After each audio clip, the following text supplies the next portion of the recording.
Hoy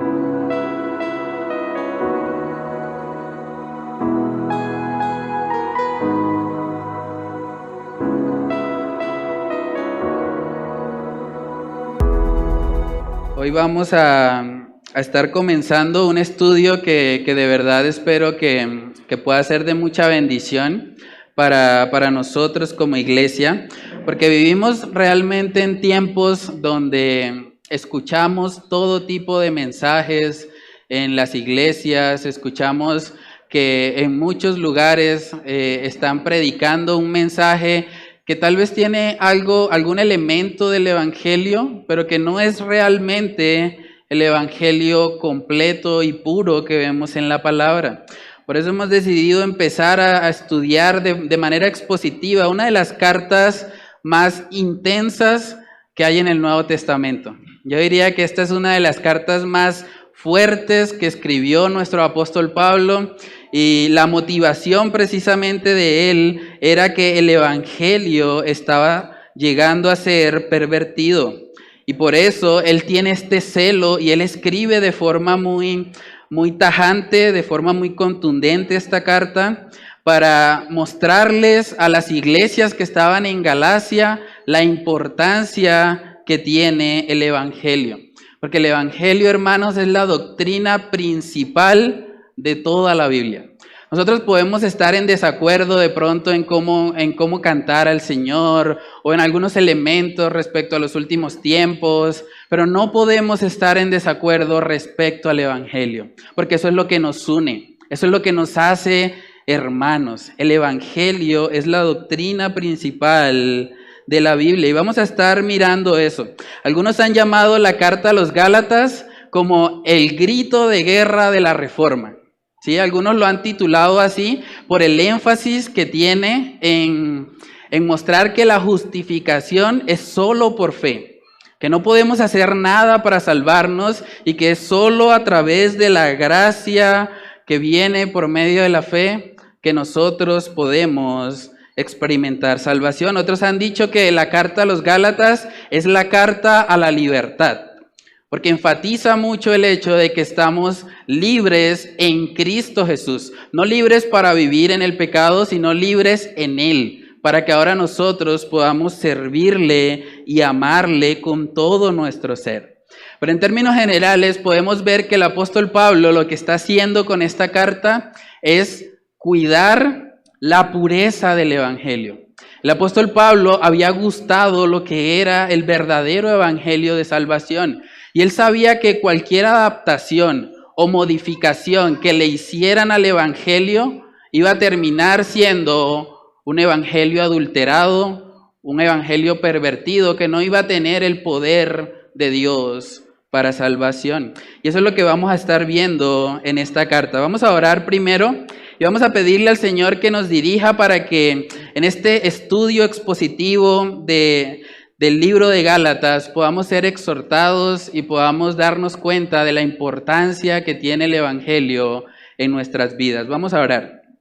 Padre, oramos, Señor, para que en tu gracia seas permitiendo, Señor, que podamos mirar tu palabra, Señor, que la exposición de ella nos alumbre, nos guíe a ti, Padre. Yo te pido que este estudio del libro de Gálatas pueda ser un instrumento, Señor, para que tú aclares las dudas de todos aquellos que puedan estar dudando respecto a la salvación, para que tú nos permitas contemplar, Señor, de qué se trata realmente el evangelio, que no nos confundamos, Señor, que no creamos que es a través de las buenas obras que vamos a poder agradarte o que vamos a poder limpiar nuestro pecado.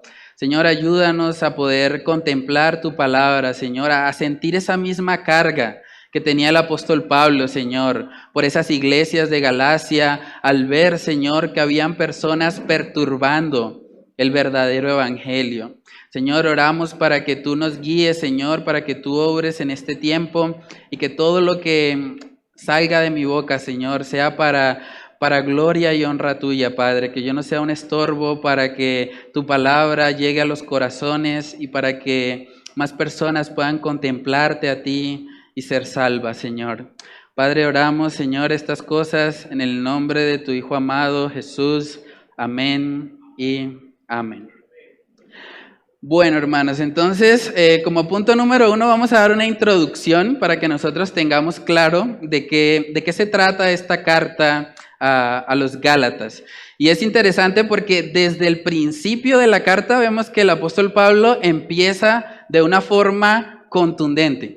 Cuando nosotros miramos sus otras cartas, él generalmente dice, bueno, yo soy Pablo, siervo de Jesucristo, y como que vemos que no hace tanto énfasis en su apostolado, como vamos a ver ahora que empieza en Gálatas capítulo 1, versículo 1. Miren la forma tan contundente con la que él empieza esta carta. Él dice, Pablo, apóstol, no de hombres ni por hombre, sino por Jesucristo y por Dios.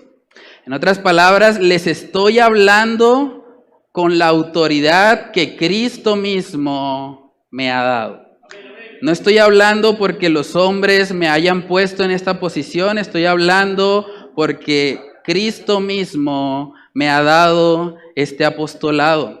Y eso es interesante porque en la carta a los Gálatas nosotros vemos mucho del carácter paternal de Pablo. Nosotros vemos que él tiene como esa carga, esa preocupación por esas iglesias y él dice, no, es que no puede ser que ellos permitan que llegue otro evangelio. Eso no puede ser. Yo tengo que hablarles, tengo que mostrarles a ellos por medio de mi autoridad como apóstol de que lo que están haciendo está muy mal. Y es curioso porque también en las otras cartas vemos que generalmente el apóstol Pablo empieza sus cartas dando como un agradecimiento, ¿no? Él dice, bueno, doy gracias a Dios por ustedes, por la obra que Dios ha hecho, pero no vemos eso en esta carta. Vemos que en esta carta él empieza inmediatamente con una exhortación. Y es porque cuando se trata del evangelio, hermanos, el asunto es serio. Cuando se trata del evangelio debemos tener celo por la palabra de Dios. Y es curioso porque uno puede relacionar eso, de pronto los que son padres pueden entender eso un poco mejor. Cuando uno tiene un hijo y alguien trata de limitar o quitarle la libertad a su hijo, ¿cómo se siente usted como padre? O sea, hay una frustración, ¿no? Pero ¿cómo se atreve alguien a quitarle la libertad a mi hijo y a querer que mi hijo viva en esclavitud? O sea, ¿cómo puede suceder algo así? Y por eso vemos que el apóstol Pablo es enfático en su autoridad como apóstol. De pronto también los que trabajan con escuela bíblica de niños han visto eso, ¿sí? A veces uno le dice al niño, bueno, coloree el dibujo, no se salga de la raya. Y bueno, uno se voltea y vuelve a mirar y resulta que no está coloreando el dibujo, sino que está coloreando al compañero. Y bueno, en esos momentos muchas veces es necesario mostrarles a los niños la autoridad, con amor, con gracia, pero hay que hacerlo. De hecho, eso es algo que estamos viviendo mucho en la obra del Café Madrid. Si usted quiere crecer en esta área, yo le animo a que se involucre ahí. Todos los miércoles tenemos alrededor de unos 70 niños.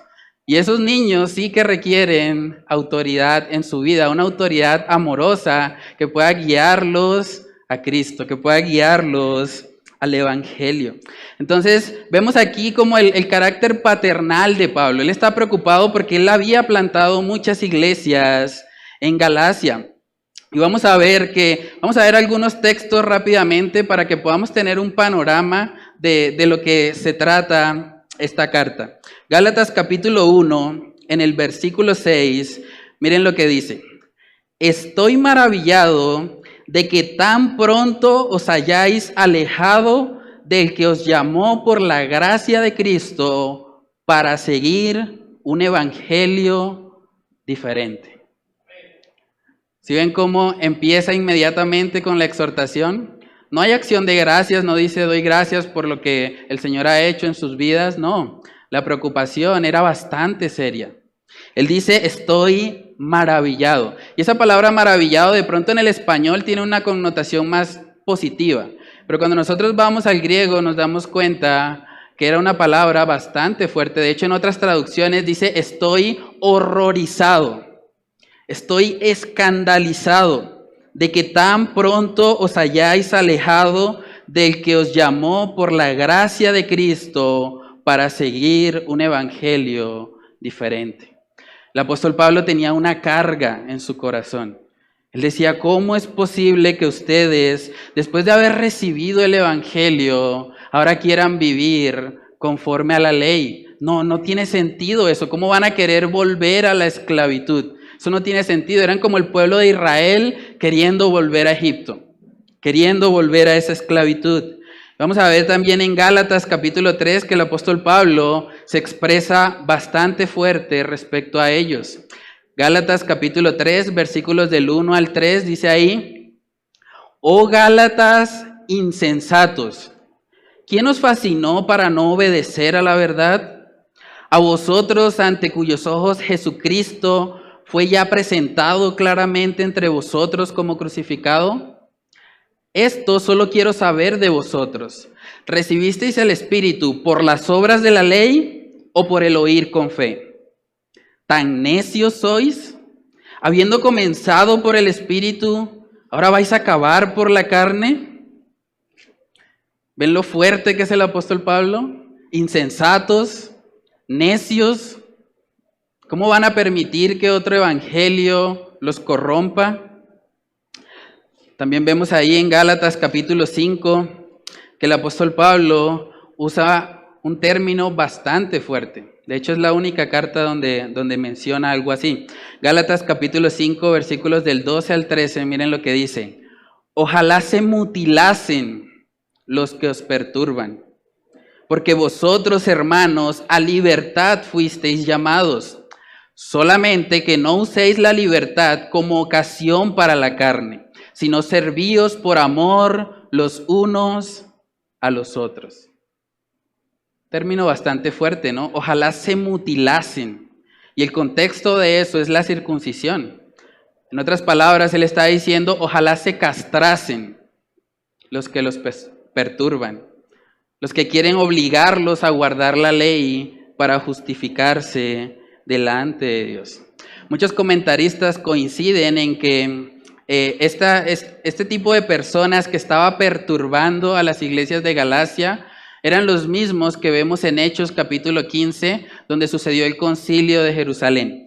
En Hechos capítulo 15, en el versículo 1, vemos que había judíos que estaban enseñando que debía ser circuncidado, o todos debían ser circuncidados para poder ser salvos.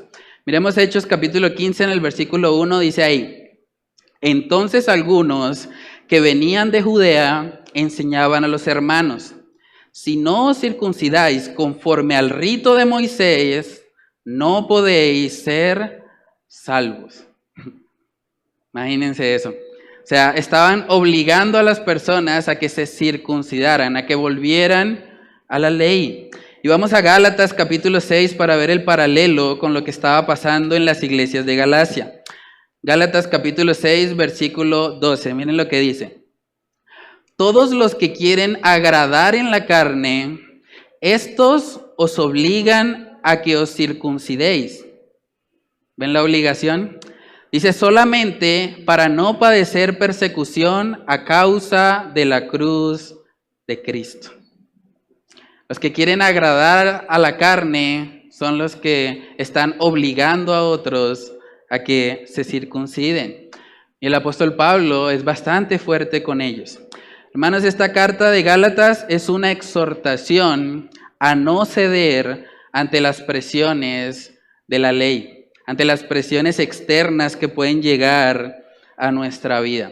Y vamos a ver que algo interesante ahí es que la carta a los Gálatas, a diferencia de otras cartas, no fue una carta escrita para una ciudad. Nosotros vemos, por ejemplo, la carta a los Efesios, es la carta escrita a la ciudad que estaba en Éfeso, Filipenses, la iglesia que estaba en Filipo, pero cuando hablamos de los Gálatas, no hablamos de una ciudad en particular, sino que hablamos de una región.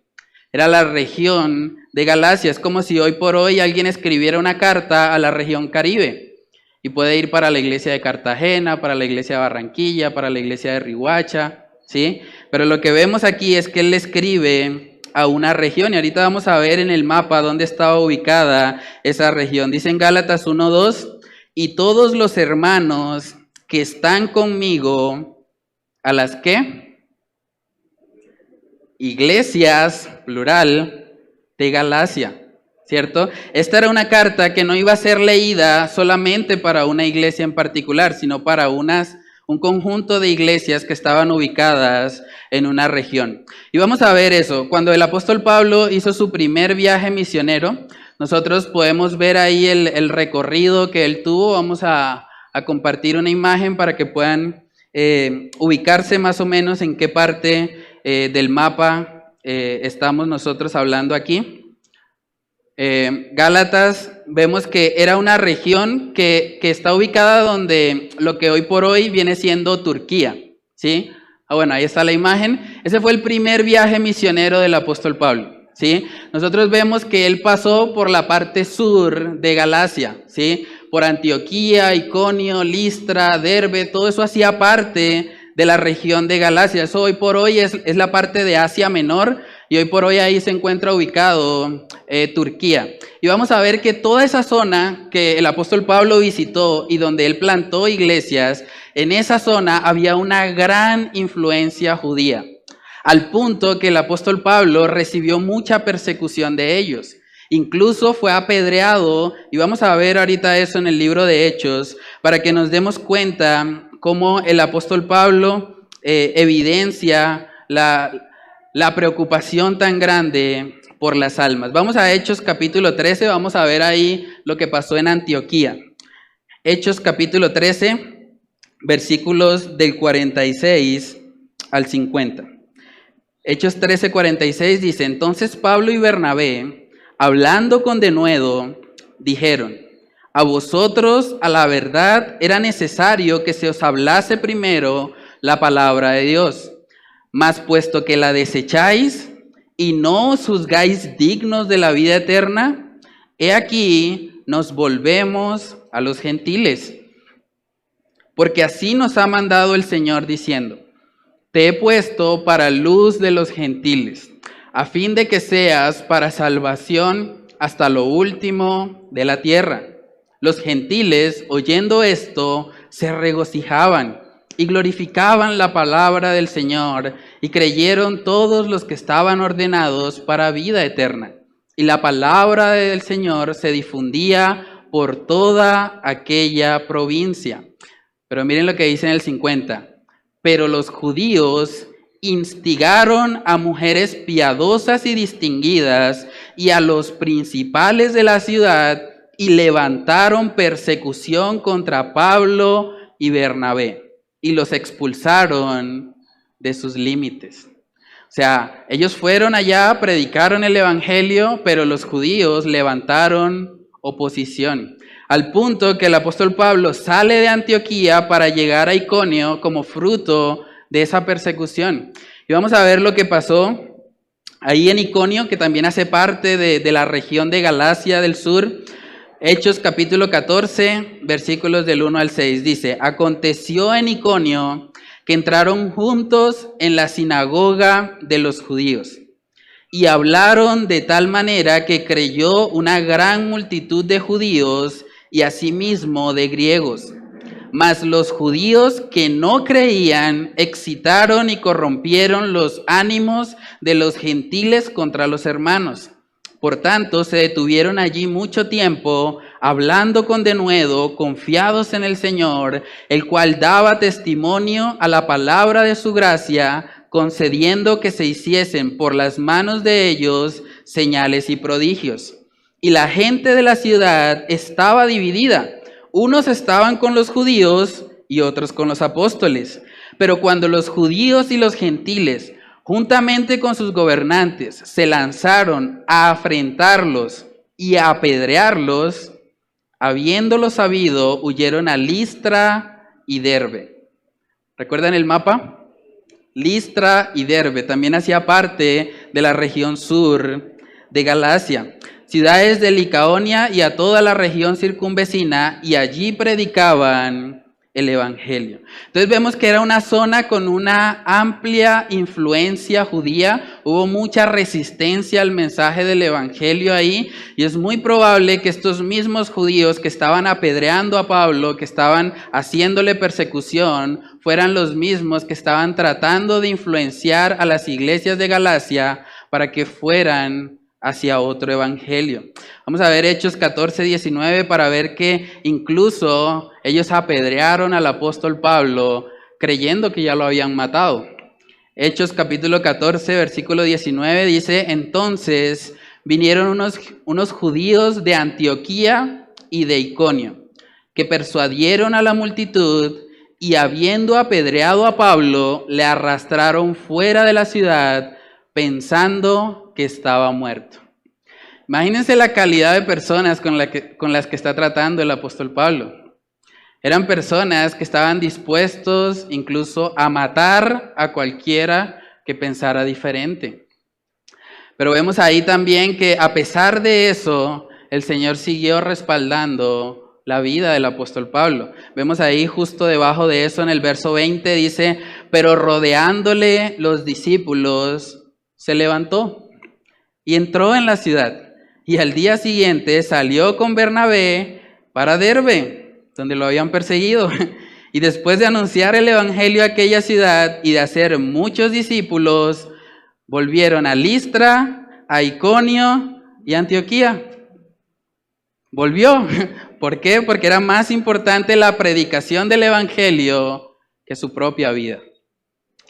Vemos ahí también que dice en el 21, y después de anunciar el evangelio a aquella ciudad y de hacer muchos discípulos, volvieron a Listra, a Iconio y a Antioquía, confirmando los ánimos de los discípulos, exhortándoles a que permaneciesen en la fe y diciéndoles: es necesario que a través de muchas tribulaciones entremos en el reino de Dios.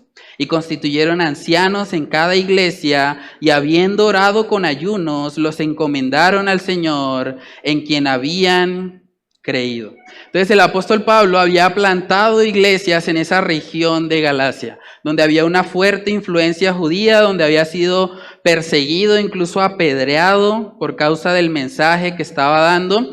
Pero algo interesante es que el apóstol Pablo nunca alude a un argumento personal en la carta a los Gálatas. Él pudo haber dicho: ¿se acuerdan cuando me apedrearon? Que me dejaron ahí ya como si estuviera muerto. Tengan cuidado, porque las piedras que ellos lanzan pegan duro. Pero él no dijo eso. Él sabía que era mucho más grave una mentira en el corazón que una pedrada en la cabeza. Porque la mentira en el corazón nos destruye por dentro. Y una pedrada en la cabeza no puede afectar nuestro interior. Por eso es tan importante el mensaje del evangelio. Por eso vemos que él no está preocupado realmente por la integridad física de los Gálatas. Él está preocupado por su integridad espiritual. Porque habían permitido que otro evangelio llegara a sus corazones. Hermanos, yo quiero preguntarles, pongámonos en el lugar del apóstol Pablo. ¿Cómo hubieses reaccionado tú si sabes que alguien está adulterando el mensaje del evangelio? No lo está adulterando solo para sí mismo, sino que lo está compartiendo a otros. ¿Qué hubieses dicho tú? ¿Qué le hubieses escrito a esas iglesias donde de pronto algún día estuviste, pero que ves que hoy por hoy se están desviando? ¿Cuál hubiera sido tu reacción? Porque lo que vamos a estudiar aquí en la carta a los Gálatas es precisamente eso. Es la reacción de Pablo al ver que los judaizantes estaban ganando terreno en las iglesias de Galacia. Y vamos a ver ahí, ya para adentrarnos como tal en la carta, vamos a ver en el versículo 1 que el apóstol Pablo empieza haciendo énfasis en su apostolado. Gálatas capítulo 1, versículo 1 dice ahí: Pablo, apóstol, no de hombres ni por hombre, sino por Jesucristo y por Dios el Padre que lo resucitó de los muertos. Entonces, lo segundo que vemos acá es la autoridad de Pablo.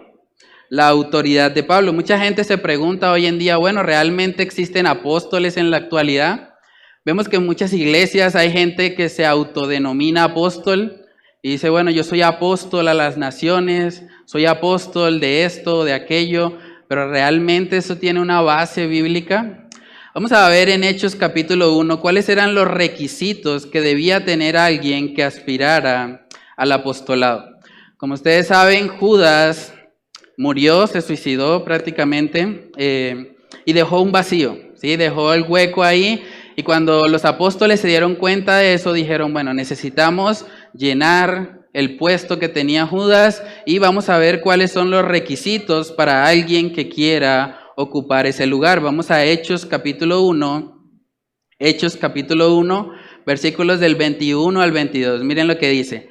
Es necesario, pues, que de estos hombres que han estado juntos con nosotros todo el tiempo que el Señor Jesús entraba y salía entre nosotros, miren lo que dice el 22, comenzando desde el bautismo de Juan hasta el día en que de entre nosotros fue recibido arriba, uno se ha hecho testigo con nosotros de su resurrección.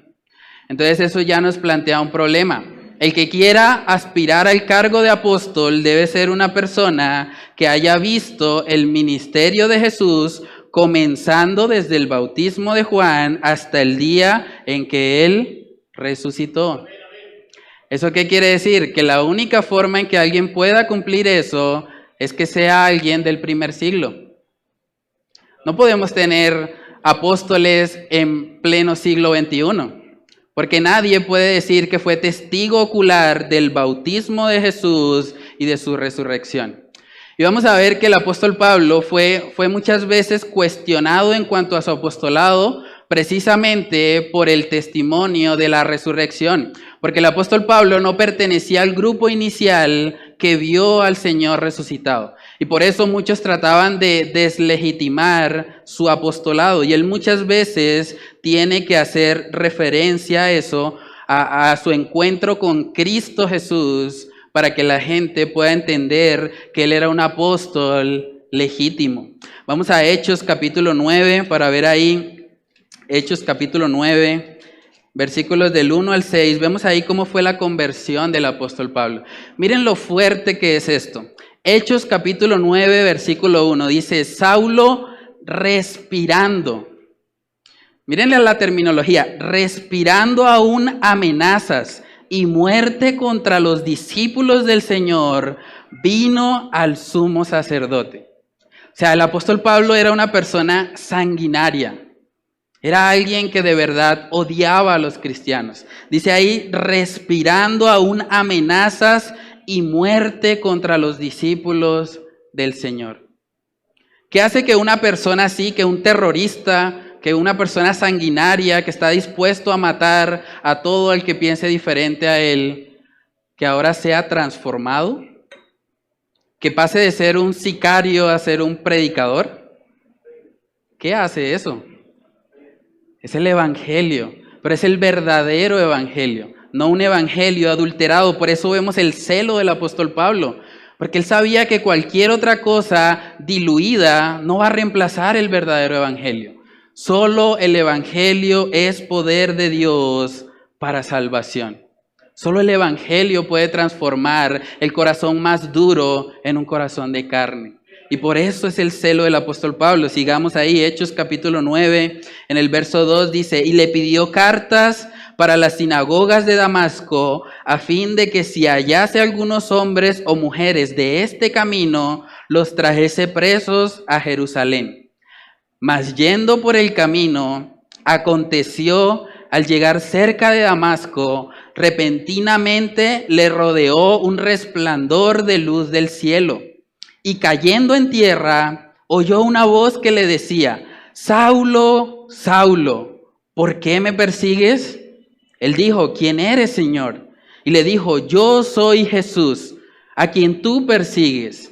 Dura cosa te es dar coces contra el aguijón.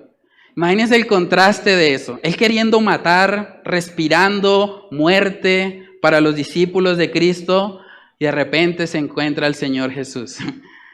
Qué cambio tan radical, ¿cierto? Y dice en el verso 6, Él, temblando y temeroso, dijo: Señor, ¿qué quieres que yo haga? Y el Señor le dijo: levántate y entra en la ciudad y se te dirá lo que debes hacer. Vemos que el apóstol Pablo tuvo un encuentro personal con el Cristo resucitado. Y eso fue lo que hizo que su ministerio de apostolado fuese legítimo. De hecho, también en 1 Corintios, cuando vemos que él es cuestionado acerca de su apostolado, él hace referencia a este evento. 1 Corintios capítulo 9, en el versículo 1, miren lo que dice: no soy apóstol, no soy libre, no he visto a Jesús, el Señor nuestro. ¿Sí ven cómo relaciona su apostolado con ver a Jesús? ¿No sois vosotros mi obra en el Señor? El apóstol Pablo les está diciendo: yo también vi a Cristo. Yo también tengo derecho a ser un apóstol, porque yo lo he visto. Yo vi su ministerio terrenal y yo lo he visto resucitado. También en 1 Corintios capítulo 15 vemos que él habla acerca de eso y menciona que él fue el último de los apóstoles. 1 Corintios capítulo 15, versículos del 3 al 8, dice ahí: porque primeramente os he enseñado lo que asimismo recibí, que Cristo murió por nuestros pecados conforme a las Escrituras, y que fue sepultado, y que resucitó al tercer día conforme a las Escrituras, y que apareció a Cefas, y después a los 12, después apareció a más de 500 hermanos a la vez, de los cuales muchos viven aún y otros ya duermen. Después apareció a Jacobo, después a todos los apóstoles, y al último de todos, como a un abortivo, me apareció a mí. Me encanta la humildad del apóstol Pablo. Él está diciendo: yo no soy digno realmente de ser llamado apóstol, pero soy el último que vio a Cristo Jesús. Y por eso, hermanos, podemos concluir que hoy por hoy no podemos tener apóstoles en ese sentido.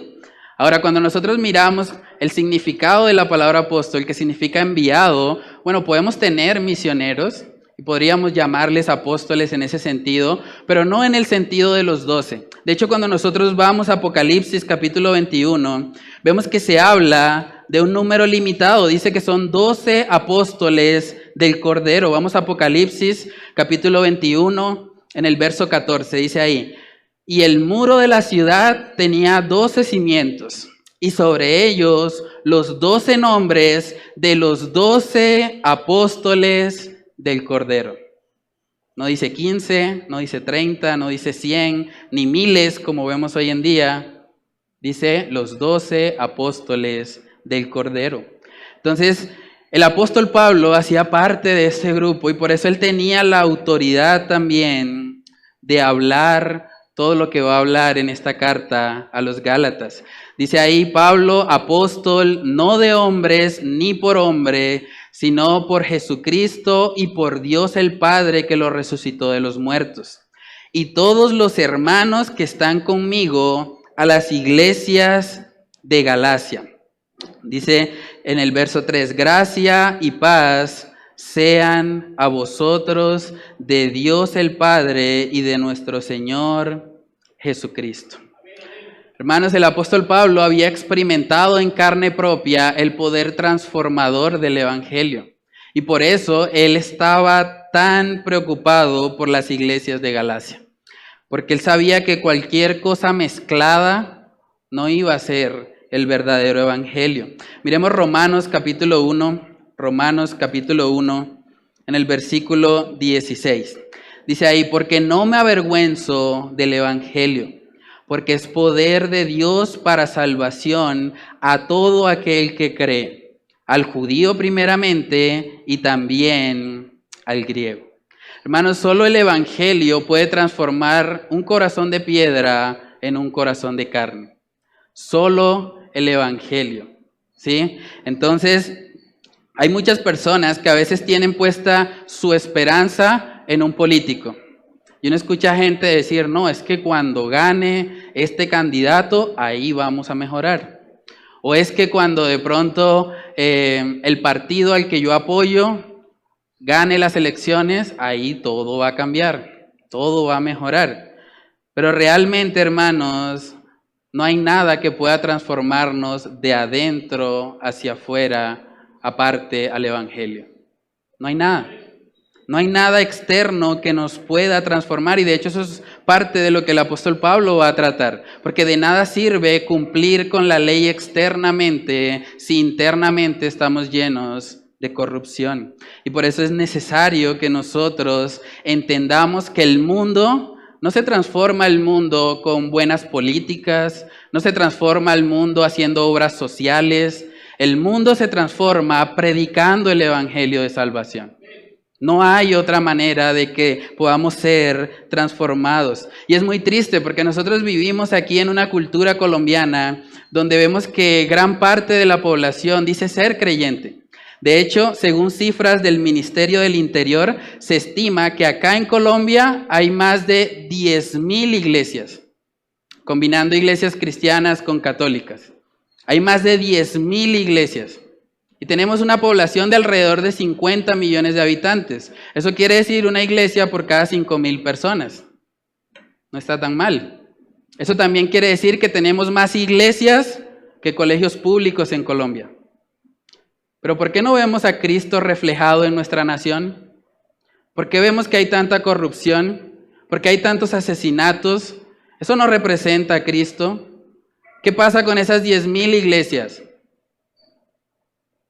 No están predicando el evangelio de salvación.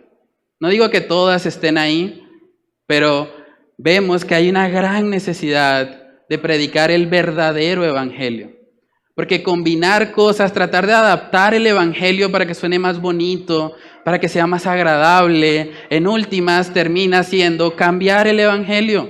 Y por eso no es efectivo. Porque el verdadero evangelio debe predicarse tal cual está en la palabra. Vamos a ilustrar eso. Voy a pedir el favor a Steven, si me puede colaborar. Steven está atrás en audiovisuales. Él tiene ahí un pequeño vaso de agua, ¿sí? Y vamos a ilustrar lo que está pasando de pronto en muchas iglesias, ¿sí? Nosotros vamos a suponer que Steven es un chico que tiene una dificultad en su digestión y él va al médico y el médico le dice, bueno, la cura para su problema es tomar agua, ¿sí? Entonces aquí vemos el vaso de agua transparente, como es el agua. Uno podría pensar, bueno, pero es que este vaso como que ese color transparente, como que no es tan bonito, ¿no? O sea, ¿por qué no le agregamos más bien unas goticas para darle un poquito de color a eso? Eso, échele más, con confianza.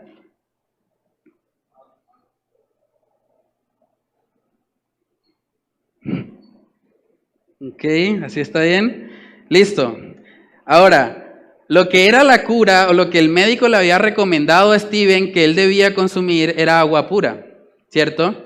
Pero si él mezcla eso, porque él dice, bueno, a mí me gusta como el color azul, así moradito, es como más chévere, ¿no? Como que da más ganas de tomárselo. ¿Será que si él bebe esto, eso le va a ayudar en su problema de digestión? No, ¿cierto? De la misma manera, hermanos, un evangelio diluido, un evangelio adornado, un evangelio adaptado para agradar a los hombres, nunca va a ser el poder de Dios para salvación. Muchas gracias, tía. ¿Sí? Un evangelio debe ser tal cual como la palabra lo enseña. Es eso, hermanos. Esa es la clave. Nosotros necesitamos que ese evangelio real, puro y verdadero corra. Cuando nosotros escuchamos un evangelio que dice más o menos así: Dios a ti te ama y Dios quiere que tú seas rico. Dios quiere que tú seas millonario, que tú compres casa, que compres carro, que tú cumplas todos tus sueños. Eso es un evangelio que no transforma a nadie. Obviamente todo el mundo quiere esas cosas, están apuntando a los deseos de la carne. Pero no es un evangelio con el poder de Dios para transformar. Por eso es tan importante este asunto, por eso el apóstol Pablo es tan enfático. Por eso él dice, yo con mi autoridad de apóstol les digo que estoy maravillado de que ustedes se hayan desviado tan rápidamente. No puede ser que ustedes, habiendo recibido el evangelio de mi propia boca, ahora ustedes estén permitiendo que algo diferente al evangelio entre en sus vidas. No puede ser eso. ¿Cómo pueden ustedes permitir que eso suceda? Y vemos ahí en Gálatas capítulo 1 que él empieza justamente recordándoles el evangelio. Miren lo que dice Gálatas capítulo 1 en el versículo 3. Gracia y paz. Me encanta eso porque desde el saludo vemos el evangelio. ¿Qué es la gracia? Es un favor inmerecido. ¿Qué es la paz? Lo que obtenemos por medio de la fe. Dice, gracia y paz sean a vosotros de Dios el Padre y de nuestro Señor Jesucristo. Miren cómo empieza, verso 4. El cual se dio a sí mismo por nuestros pecados. ¿Sí ven cómo inicia desde el principio de la carta con el Evangelio? El cual se dio a sí mismo por nuestros pecados para librarnos del presente siglo malo, conforme a la voluntad de nuestro Dios y Padre, a quien sea la gloria por los siglos de los siglos. Amén. Hermanos, no podemos cambiar el verdadero evangelio. Hay gente que ha querido eliminar palabras como pecado, palabras como infierno, y dicen, no, es que eso es como duro.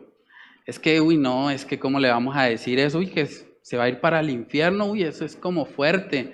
Más bien, suavicémoslo un poquito, que sea como más ameno, como más... Pero hermanos, cada vez que hacemos eso, realmente estamos dando un evangelio falso. Porque ese no es el mensaje de las Escrituras. Vamos a Apocalipsis capítulo 21.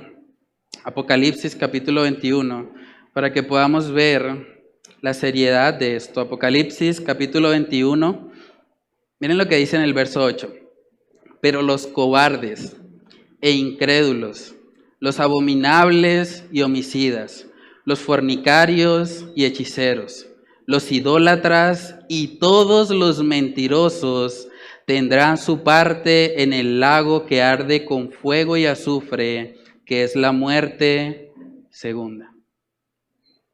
Es un texto fuerte, ¿no? ¿Quién de nosotros puede decir que nunca ha dicho una mentira? Porque vemos ahí que todos los mentirosos tendrán su parte en el lago que arde con fuego y azufre. Y hay mucha gente que cuando llega a esos pasajes dice, no, qué exagerado, no. Algo más liviano, algo más ligero, algo más suave. Pero cada vez que hacemos eso, hermanos, terminamos haciéndole más daño a las personas. Es como si tuviéramos un hijo y el hijo tiene problemas de tos, le recomiendan un jarabe y decimos, no, es que el jarabe sabe como feo. Ahora echémosle agüita, echémosle azúcar para que sea más agradable para su paladar. Cada vez que hacemos eso, el jarabe no funciona.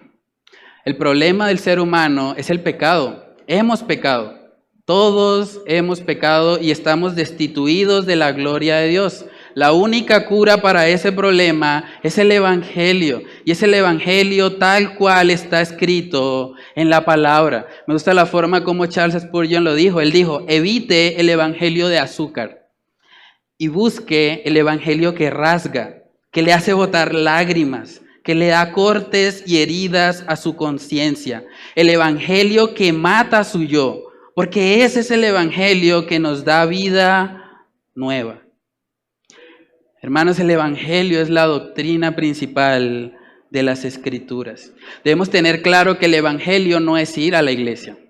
Hay gente que se confunde en eso y uno le dice, bueno, ¿y usted por qué cree que es salvo? Porque voy a la iglesia.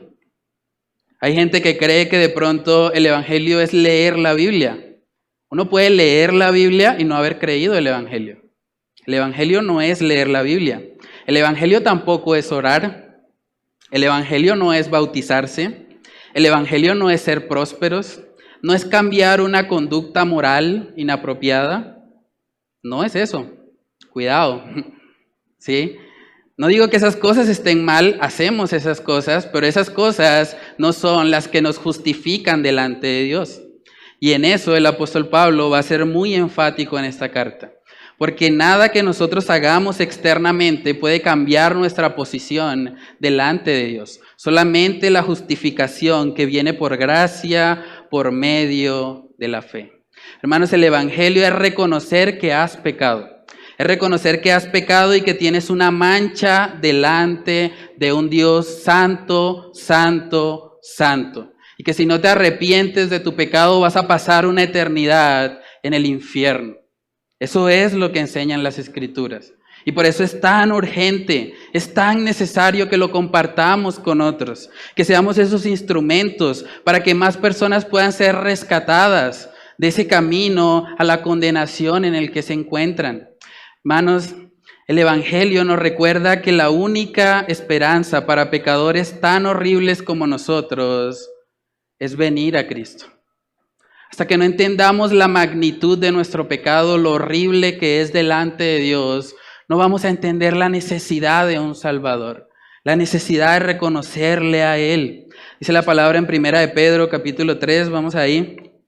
1 de Pedro, capítulo 3, en el versículo 18, dice, porque también Cristo padeció una sola vez por los pecados, el justo por los injustos, para llevarnos a Dios, siendo a la verdad muerto en la carne, pero vivificado en espíritu.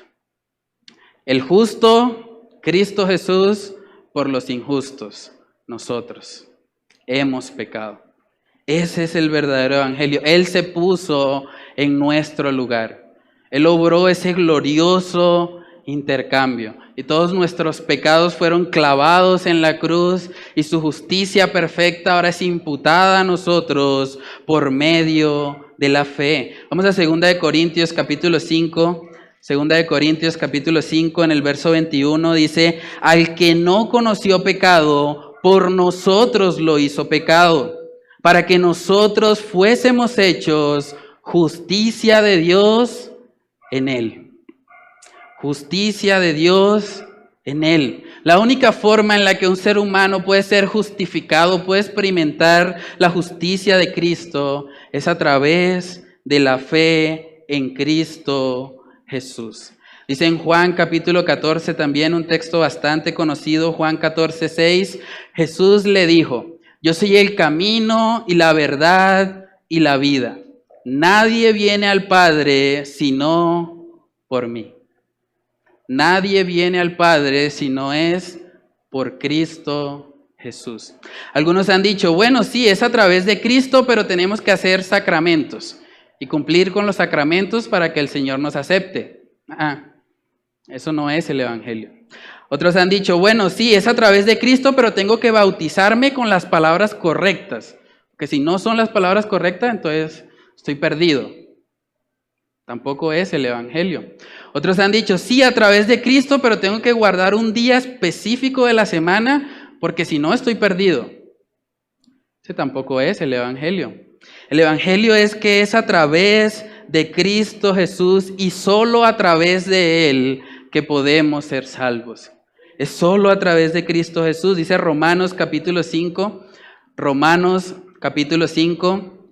en el versículo 1, dice, justificados pues por la fe, tenemos paz para con Dios por medio de nuestro Señor Jesucristo, por quien también tenemos entrada por la fe a esta gracia, en la cual estamos firmes y nos gloriamos en la esperanza de la gloria de Dios.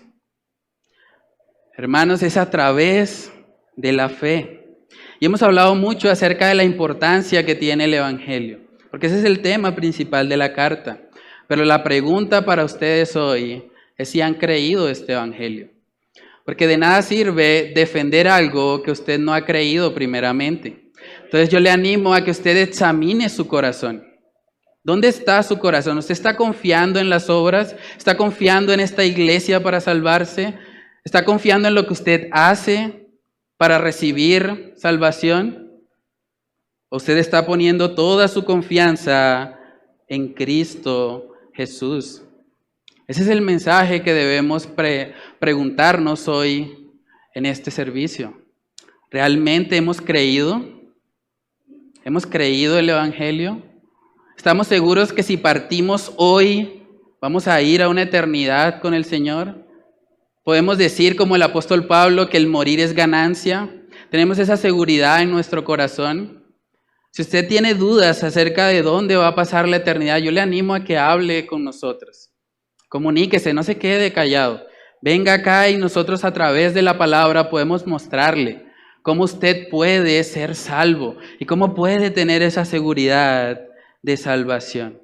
Ahora, si usted ya ha creído en el Evangelio, también hay un reto grande en esta carta a los Gálatas. Porque si ya hemos creído en el Evangelio y hemos experimentado el poder transformador que tiene, entonces ahora tenemos la comisión de compartir ese Evangelio con otros. Entonces te pregunto, ¿a cuántas personas le has predicado esta semana? ¿A cuántas personas le has predicado este mes?